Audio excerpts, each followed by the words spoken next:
Ça fait plus d'un mois que la famille Al-Karaan n'a pas attrapé un seul poisson. Pourtant, la pêche est leur unique gagne-pain. Atef, le père, n'a pour seul matériel qu'une petite embarcation et quelques filets de pêche qu'il a confectionnés lui-même. Nous n'avons qu'un petit bateau que nous faisons avancer avec des pagaies. Nous n'avons pas les moyens d'acheter un bateau à moteur ou des filets de pêche. Personne ne nous aide. Nous avons besoin d'un bateau à moteur pour pouvoir manger.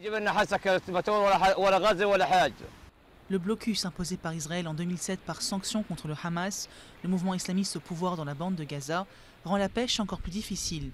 À l'issue de la guerre qui les a opposés pendant 8 jours fin novembre, Israël a allégé les restrictions empêchant les pêcheurs palestiniens de s'éloigner de la côte. À présent, ils peuvent se rendre jusqu'à 6 miles nautiques au lieu de 3. Mais sans bateau à moteur, Atef ne se sent pas concerné. Il ne peut pas non plus embaucher de la main-d'œuvre et se fait aider par sa femme et ses 2 enfants. Ils n'ont pas le choix. Ici, le taux de chômage avoisine les 30% de la population active. La famille manque de tout et le frigo est souvent vide. Quand on arrive à trouver des poissons, on gagne entre 300 et 400 shekels. Cette somme ne me suffit pas. Je ne peux pas acheter de l'eau, du gaz, de la farine, du sucre ou même du poisson. Ma vie tout entière se joue à 1 shekel. Quand le poisson leur fait défaut, la famille compte sur l'aide de voisins qui leur procurent du pain et du thé. Avant le blocus, environ 3500 pêcheurs exerçaient leur métier le long de l'enclave palestinienne.